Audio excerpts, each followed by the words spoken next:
All right, Shalom.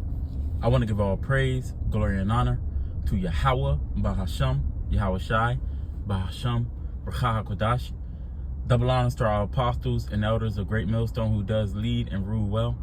Salutations to all you hopeful elect Akim pushing out this word in sincerity and in truth to the four corners of the earth. And sincere Shalom also to you Akim and Aqua for listening and learning, preparing yourselves here in these last days. And to the entire household of faith, fighting this good fight of faith, I want to say Shalom. This is your brother Daquar. Come back at you with another Words to Your Thoughts lesson. Words to My Thoughts lesson. And I'm going to title this one, Warn Them That Are Unruly. So this is pretty much like a conduct video. If you that scripture is taken from 1 Thessalonians, the 5th chapter. And then the heading of that particular, this portion of the section in the scriptures in that chapter, it says Christian conduct. Which a Christian is a follower of Yahweh Shai, follower of the anointed. And if you in this thing of ours, if you in this truth, all right, you are a follower of the Lord. Paul said, "Be ye followers of me as I am of Yahweh Shai." All right, and so it says, I'll just get that scripture. It says, 1 Thessalonians 5 verse 12 says, "And we beseech you, brethren, to know them which labor among you and are over you in the Lord and admonish you." All right, so this is, we all got brethren, elders that's over us, in your respective camps. Even the heads of our camps, they got the elders and the apostles that's over them, and then you got certain people that's appointed to be over you in the scriptures, and that's for a reason. Structure, order, government. All right, it says, "And to esteem them very highly in love for their work's sake, and be at peace among yourselves." Because you got brethren that's been, hey, brother's been doing it longer than you. And that's the Lord had it that way. The Lord awoken certain brothers before He awoken us, and then His brothers that come after us, and they'll tell you certain things, which is advice. Look, you got 144 right here,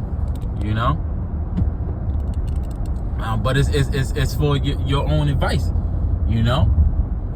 it's for your own good, right? So then this is the point. It says, "Now we exhort you, brethren, warn them that are unruly, comfort the feeble-minded, support the weak, be patient toward all men." All right. Now,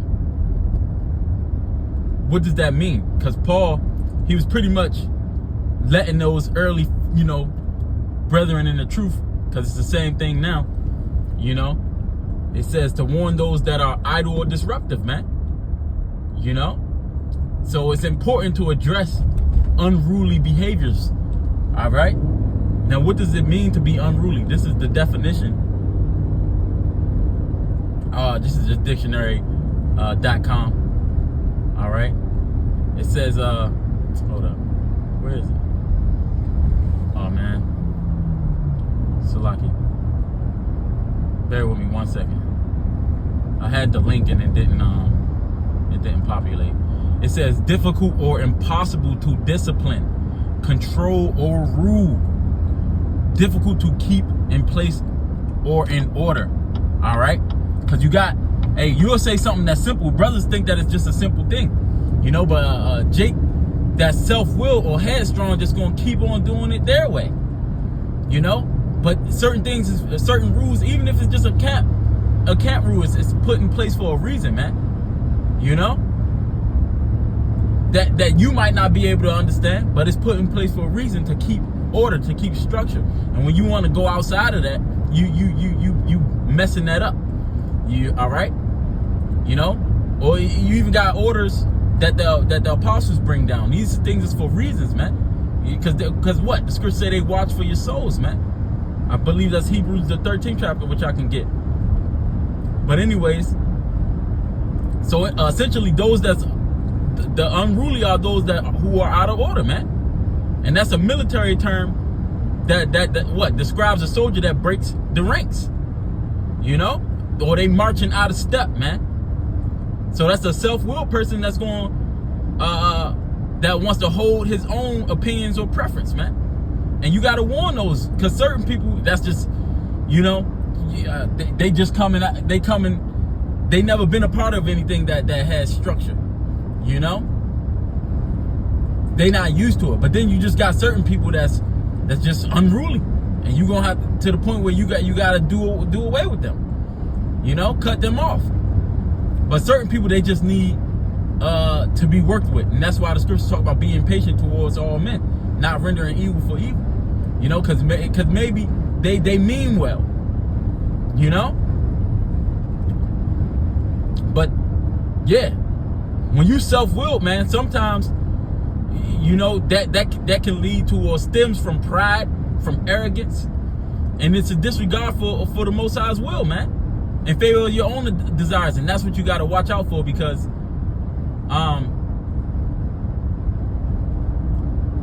like I said, that's what it stems from, and if that's the case, hey, you gotta nip it in the bud, or you gotta get rid of the guy, what does it says? Let me get another scripture, because it says self-will. 2 Peter, where is that at?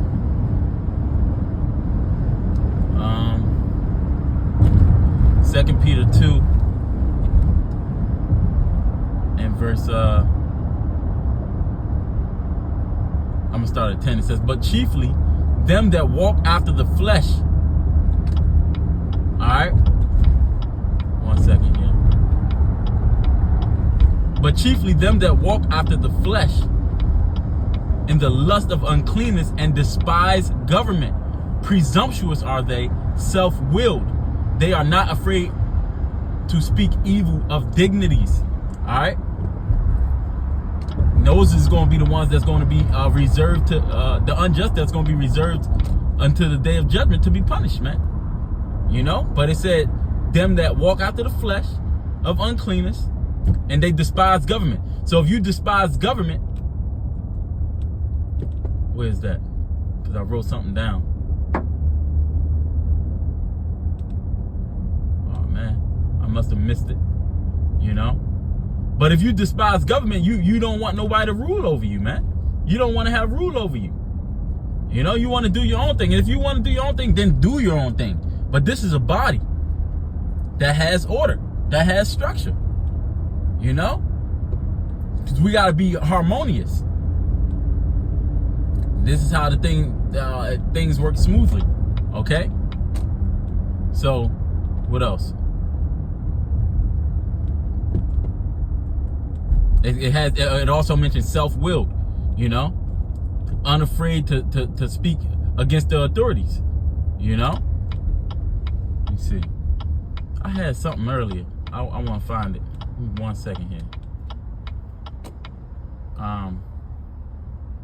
Yeah. If you showing despisers of government. If you want to show contempt for authority, because that's what it means in that part, when he was warning against false teachers, immoral behavior, unclean desires, and really it said, like I said, it shows contempt for authorities. That's being unruly. Despising government. It's a disregard for what? You disrespecting rules, laws, or those in positions of power. And that leads to a defiance, rebelliousness, and a lack of discipline. You're going against established norms or commands. All right? And you got to, listen, like I said, you got to warn Jake like that, man. Because it's just, it's a form of arrogance, man. So, let me get this. This is Proverbs 21. And, I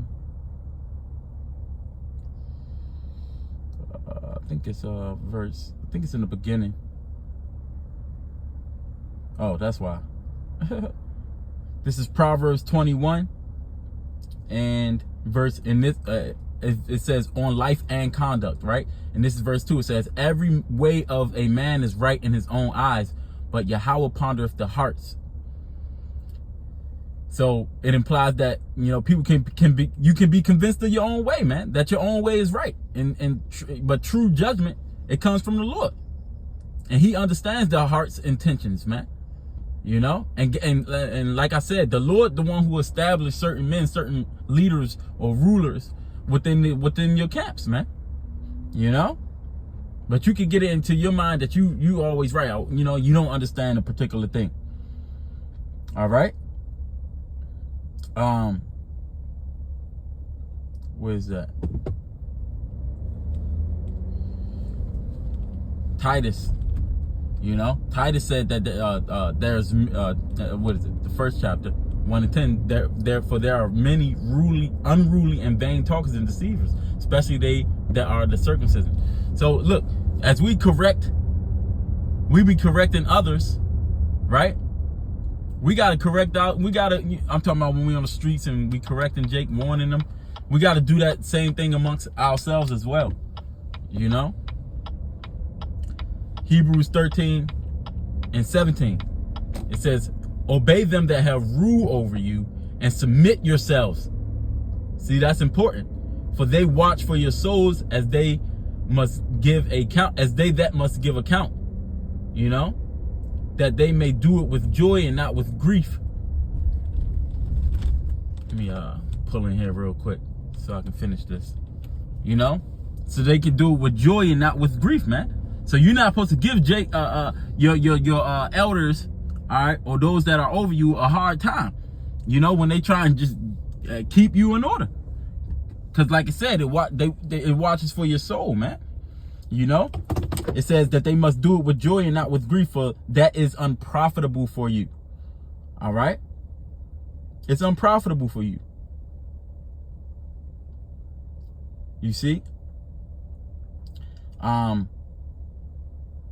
This is Proverbs 13, since I'm in Proverbs, in verse 13. It says, well, let me see what it says. It says, whoso despises the word shall be destroyed, but he that feareth the commandment shall be rewarded. All right. And if you want to despise the word, you know, then you're going to be destroyed, man. You know, but if you fear the word in the commandment, then you're going to be rewarded. I want to jump down to verse 18.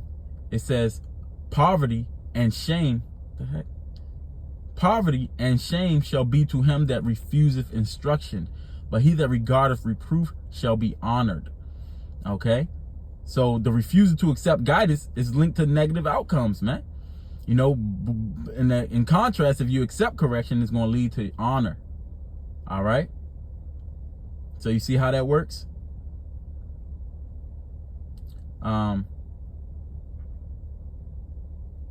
What else do I want? I think that's pretty much, you know, that's pretty much all that I wanted to get, you know. But it's a lot of scriptures, you know, that talks about the rod of correction, you know, and that's how you know that you got wisdom, man. You know. And like I said, man, some people just need to be warned and it needs to be beaten out of them, if, you know, for lack of a better term, you know, because folly, as the scriptures say, folly is bound up in the heart of a child, but the rod of discipline is going to drive it away from him, man. So that's why, yeah, part of being a leader, I've been saying it a lot lately, is more than just leading by example, because you got to actually vocalize certain things, you know, you got to actually discipline too. Okay. I'm gonna get one last one. This is Sirach or Ecclesiasticus 3 verse 26. Hold up, because it might say something. All right, it says, a stubborn heart shall fare evil at the last, and he that loveth danger shall perish therein. An obstinate heart shall be laden with sorrows, and the wicked man shall heap sin upon sin. Okay, so pretty much a stubborn mind will be burdened with troubles, man, by troubles, you know. So that's the consequences of stubbornness and pride, you know. So don't be unruly, man. You don't want to be unruly, you know. Like I said, submit yourselves. All right, submit yourselves to obey them that have rule over you, You know, for they watch for your souls. And that's all this is. So with that, Lord willing, it was edifying. To the next lesson, I want to give all praise, glory, and honor to Yahweh Ba'Hashem, Yahweh Shai Ba'Hashem, Rakakodash. Till the next one, I want to say shalom.